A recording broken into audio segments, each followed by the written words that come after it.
Hello friends, this is मनाल। Welcome to मेरी channel. मेरे चैनल में आपको स्वागत है। अगर मैं कहूँ, जो बिटकॉइन है ये एक तरह का स्टोरेज ऑफ वैल्यू है। यानी एक तरह का क्रिप्टो करेंसी तो है, लेकिन हम उसको ट्रांजैक्शन के तौर पे यूज नहीं कर पा रहे हैं क्योंकि उसकी स्पीड बहुत ही कम है। अगर हम इथेरियम को पकड़ें, इथेरियम में स्पीड तो है लेकिन उसमें गैस फीस बहुत ज़्यादा है, तो उसके लिए वो स्केलेबल नहीं है। अगर हम दूसरे ब्लॉकचेन को पकड़े, उसमें स्मार्ट कॉन्ट्रैक्ट बना सकते हो आप, लेकिन उसी स्मार्ट कॉन्ट्रैक्ट में ऐसा कुछ खास फीचर नहीं है। तो ये सब चीज़ों के लिए जो एक तरह का कॉम्बाइंड सॉल्यूशन अगर आ जाए कुछ मार्केट में तो बहुत ही अच्छा होता है। तो वैसे एक ब्लॉकचेन है कोरियम। तो चलिए कोरियम के बारे में हम बात करते हैं, लेकिन वीडियो शुरू करने से पहले मेरा ये डिस्क्लेमर है, this video is only for the educational and information purpose. If you want to invest in any token और any coin, then please do your own research.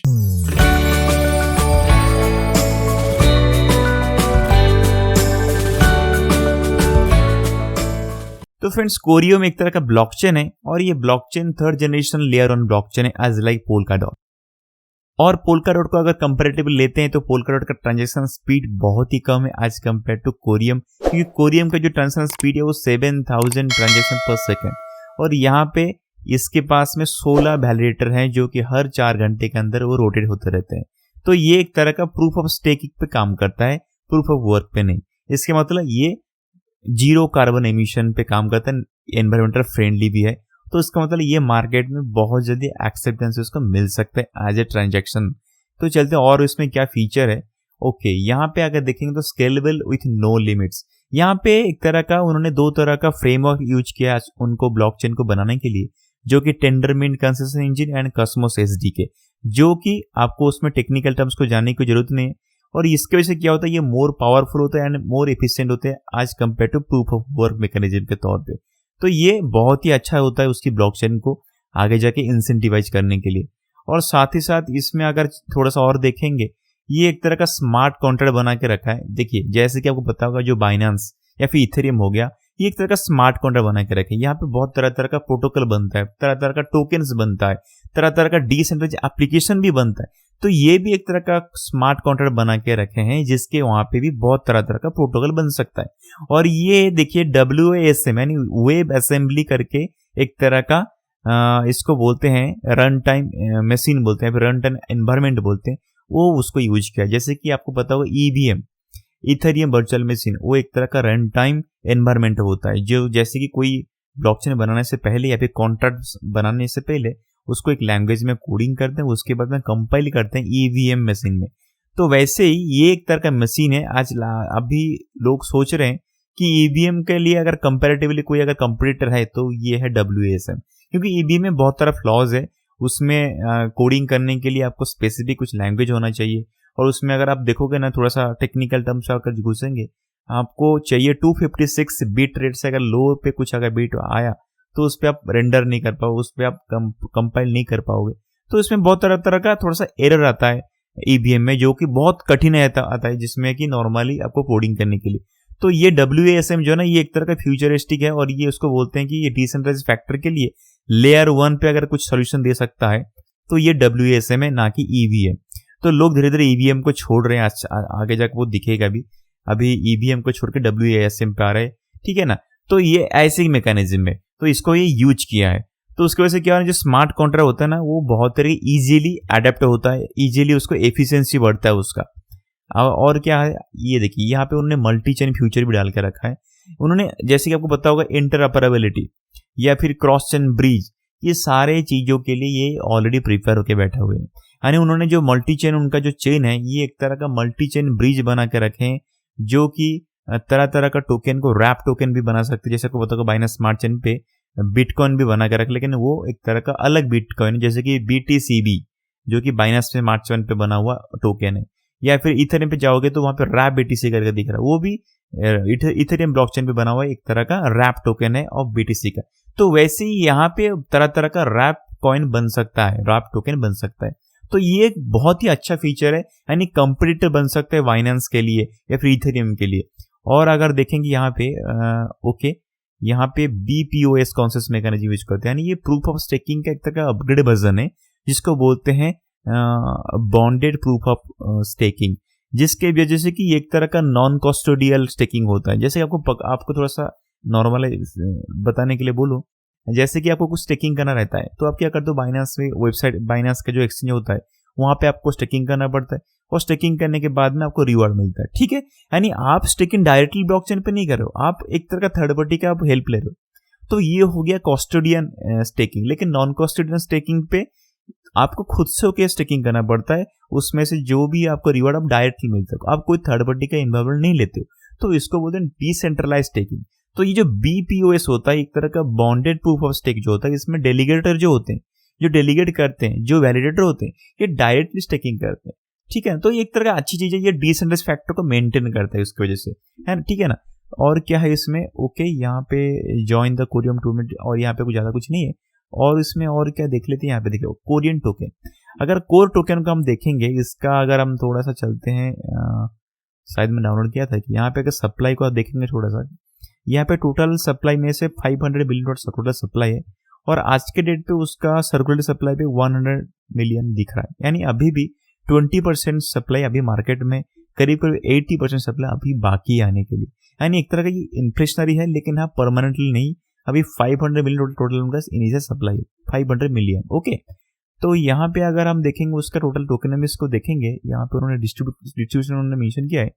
देखिए 70% और यहाँ पे 30% उन्होंने उनके खुद के पास रखा हुआ है for operation development technical team के लिए, जो भी है ये सारे 30% उन्होंने उनके पास रखा है। और 70% जो है उसमें से सोलो कम्युनिटी को दे रहे आउट एयर ड्रॉप के तौर पे फिर 20%। यानी आपको पता होगा सोलो जो है ना, सोलोजेनिक उनका जो कॉइन है, उन्हीं को जो जिन्होंने होल्डिंग करके रखा होगा, तो उनको ये सोलो होल्डिंग के तौर पे एक तरह का एयर ड्रॉप दे रहे हैं अपना कोरियम टोकन, वो भी 20%। अभी कोर कम्युनिटी को 30% मिलेगा, और वैलिडेटर्स जो के लिए रिवार्ड जो है वो उनका पूल अलग से 10% है, वैलिडेटर्स का रिवार्ड पूल वो 10% है, और कम्युनिटी के लिए डी एप्स के लिए जो डेवलपर के लिए वो 10% है। देखा जाए तो उनके पास 30% ऑलरेडी है, और फिर से कम्युनिटी फॉर डेवलपर्स ये अलग से उन्होंने रखा है, जो कि अगर समझो यहाँ पे उन्होंने एक तरह का एम्पावर करते हैं, जो कि रिवार्ड सिस्टम बना के रखा है। जो भी कोई आते हैं डी एप्स बनाने के लिए, कोई डेवलपर जो भी गिने चुने आते हैं एक्स्ट्रा मार्केट से, जिनको की कुछ नॉलेज होगा अब डेवलपर के तौर पे डेवलपिंग का, तो उनको भी एक तरह का ये रिवार्ड सिस्टम बना के रखा है। तो ये भी देखा जाए तो ये उनके पास है। देखिए यहाँ पे 30%, यहाँ पे 10%, और यहाँ पे एक वैलिडेटर रिवार्ड पूल, यानी करीब करीब उनके पास में 50% ऑलरेडी बस उन्हीं के पास है, समझ के चलिए। हो सकता है अलग अलग वॉलेट में रखा, लेकिन ये टोटल उन्हीं के पास में है। और देखा जाए तो उनका एक प्रोजेक्ट, एक लॉन्ग टर्म प्रोजेक्ट है, हो सकता है ये सारी चीजें उनके काम पे आ सकता है। तो यहाँ पे ऐसा टोकनमिक्स का उनका डिस्ट्रीब्यूशन करके रखा है। तो फ्रेंड्स उसका थोड़ा सा फीस स्ट्रक्चर को समझ लेते हैं। जो भी फीस कलेक्ट होता है, ये दो तरह का फीस रहता है, एक तो रहता है बेस फीस और एक रहता है एक्सेस फीस। जैसे कि कभी अगर समझिए नेटवर्क में बिजनेस नहीं है, ट्रांजैक्शन का वॉल्यूम बहुत कम है, तो उस टाइम पे जो भी बेस फीस कलेक्ट होता है वो रिवार्ड के तौर पे मिलता है स्टेकर को या फिर डेलीगेटर को। ठीक है, और समझिए कुछ टाइम पे अगर मार्केट में बहुत बिजी आ चुका है, नेटवर्क में बहुत बिजनेस आ चुका है, ट्रांजैक्शन वॉल्यूम बहुत हाई है, उस टाइम पे कुछ अमाउंट एक्सेस फीस भी आता है। ठीक है ना, क्योंकि बहुत सारे लोग रहते हैं जो कि ट्रांजैक्शन को जल्दी जल्दी करने के लिए कुछ एक्स्ट्रा फीस भी डालते हैं। तो वो जो एक्सेस फीस जो आता है वो उसको कलेक्ट करके रिवार्ड पूल पे उसको सेव करते हैं फॉर द फ्यूचर यूज। तो समझिए उस टाइम पे कभी अगर समझिए नेटवर्क में फिर से एक तरह का डाउन ट्रेंड आ गया, यानी उस टाइम पे ट्रांजैक्शन वॉल्यूम बहुत लो आ चुका है, तो उस टाइम पे जो कलेक्ट होता है बेस फीस वो भी शायद कम आता होगा। तो उसी के लिए उसी टाइम पे जो रिवार्ड देने के लिए वो रिवार्ड पूल से कुछ अमाउंट निकालते हैं, जो कि एक्सेस फीस के तौर पे ऑलरेडी रखा होगा उन्होंने। और ऑलरेडी हमने टोकनमिक्स में भी देखा था, कुछ 10% ऑफ अमाउंट जो है ना वो उन्होंने रिवार्ड पूल पर रखा है। तो उसी से उन्होंने वो क्या करते हैं, बेस फीस को यानी स्टेकर जो होते हैं उनको रिवार्ड के तौर पे देते हैं। तो यहाँ पे उन्होंने एक तरह का स्टेबल फी मॉडल जनरेट करके रखा है, जो कि बहुत ही अच्छा रहता है। यानी एक तरह का वेलकमिंग ऑफर है फॉर द स्टेकर के लिए। तो ये बहुत बढ़िया चीज है। तो आगे चलते हैं, यहाँ पे और क्या है यहाँ पे देखने के लिए। देखिए कोर टोकन के बारे में हमने समझ लिया, और अगर नीचे जाते हैं यहाँ पे क्या नीचे देखिए बिल्ट इन मॉड्यूल, ये एक बहुत ही बढ़िया काम की चीज है। देखिए आपको पता होगा बहुत सारा जितना सारे जो स्मार्ट चेन है वहाँ पे डी एप्स बनता है, डिसेंट्रलाइज एप्लीकेशन भी बनता है, और उसमें से डिसेंट्रलाइज एक्सचेंज भी बनता है।